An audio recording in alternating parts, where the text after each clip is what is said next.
Cuando un juez dicta una sentencia, en el fondo está respondiendo a una pregunta que nos llevamos haciendo milenios: ¿para qué castigamos exactamente? Hoy vamos a bucear en la filosofía que se esconde tras las rejas, una idea que define lo que entendemos por justicia, por venganza y al final el tipo de sociedad que queremos ser. Pensemos un momento. Ocurre un delito. ¿Qué buscamos con el castigo? ¿Queremos que la persona pague por lo que ha hecho? ¿Queremos proteger al resto? ¿Quizás que aprenda y no vuelva a hacerlo? Ojo, que la respuesta no es nada sencilla. De hecho, ha sido un debate constante durante siglos entre algunas de las mentes más brillantes de la historia. Al final, todo este debate se puede reducir a dos grandes formas de verlo, dos ideas que chocan de frente. Por un lado están los que miran hacia el pasado. Para ellos el castigo es para saldar una deuda, es una cuestión de pura justicia por el daño hecho. Y por otro están los que miran hacia el futuro, los que dicen: un momento, el castigo solo tiene sentido si es útil, si nos sirve para construir una sociedad más segura y evitar que esto vuelva a pasar. Básicamente es justicia contra utilidad. Venga, vamos a empezar por el primer bando, los que creen que el castigo es un fin en sí mismo. Para ellos, la justificación está en el crimen que ya se cometió, y no hace falta buscarle más vueltas. A esta idea la llamamos retribucionismo. La palabra clave aquí es esa: retribuir. Es la noción de que un mal se tiene que pagar con otro mal equivalente, para restaurar una especie de equilibrio moral. Da igual si el castigo sirve para reformar a alguien o para asustar a otros, lo único que importa es que se haga justicia por lo que ya pasó. Por eso se llaman teorías absolutas, porque la pena se justifica a sí misma, sin depender de nada más. Y para entender hasta qué punto puede llegar esta idea, tenemos al filósofo Immanuel Kant. Él lo llevó al extremo más radical que te puedas imaginar. Dijo: pensad en una sociedad que vive en una isla y que de repente decide disolverse, que cada uno se va por su lado. Pues bien, Kant decía que incluso en esa situación tendrían la obligación moral de ejecutar hasta el último asesino que tuvieran en la cárcel. ¿Por qué?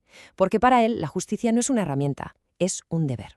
Un deber absoluto con el pasado. No se trata de si es útil o no, es una obligación moral y punto. Luego llegó otro gigante, Hegel, y le dio una vuelta de tuerca más jurídica, casi matemática. Para él la cosa va así: la ley es la afirmación de la razón, del orden. Un delito, por tanto, es una negación de esa ley, la rompe. Entonces, ¿cómo lo arreglamos? Con el castigo. El castigo es la negación de la negación. Y como en las mates, menos por menos es más. El castigo anula el delito y al hacerlo reafirma que la ley sigue ahí, fuerte y vigente. Restaura el orden. Vale, pero ¿y si todo este enfoque de mirar al pasado está equivocado? ¿Y si nos estamos perdiendo lo más importante? Ahora giramos 180 grados y nos vamos a la visión completamente opuesta. Para los relativistas, el castigo no va de justicia abstracta. No, es una herramienta y una con un propósito muy concreto: construir un futuro mejor y más seguro. Estas teorías se basan en lo que se conoce como utilitarismo. Y aquí la pregunta fundamental cambia por completo. Ya no es qué es justo, sino ¿para qué sirve?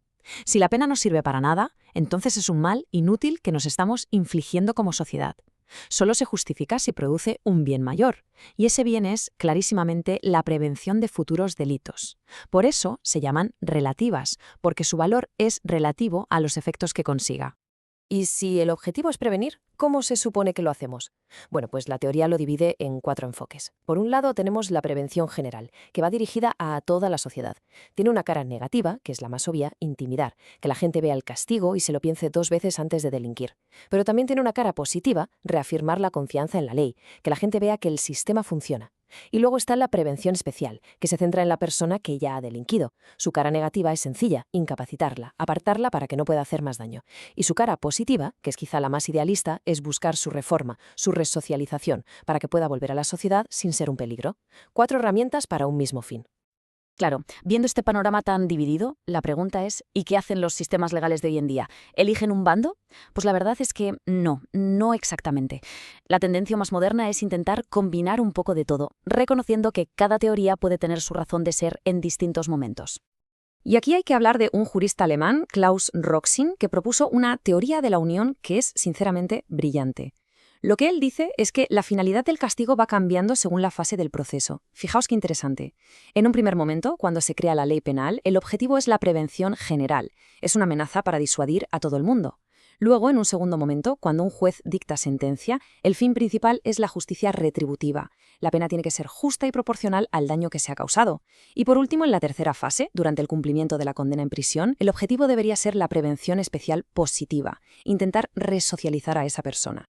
Todas estas teorías, la verdad, suenan muy bien sobre el papel.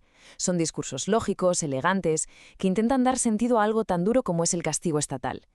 Pero, ¿qué pasa cuando las sacamos de los libros y las ponemos frente al espejo del mundo real? ¿Funcionan de verdad? Y aquí es donde entran las visiones más críticas, como la del jurista argentino Eugenio Zaffaroni. Su teoría, llamada agnóstica, parte de una premisa que es demoledora. Viene a decir que ninguna de las finalidades que le damos al castigo, ni la justicia, ni la prevención, ni la resocialización, se cumple de verdad en la práctica. Desde esta perspectiva, el poder de castigar del Estado es simplemente un hecho de poder, una realidad política inevitable. Y la verdadera función del derecho penal no sería justificar ese poder, sino todo lo contrario, limitarlo, contenerlo, para reducir al mínimo su violencia. Pero a pesar de todo este escepticismo, muchas leyes no son nada agnósticas. De hecho, son muy explícitas sobre cuál es el objetivo. Artículos como el 18 de la Constitución argentina y un montón de pactos internacionales señalan una dirección muy clara. Y ese fin, ese objetivo que marcan las leyes, es la resocialización. Ese es el ideal que tenemos escrito en la norma.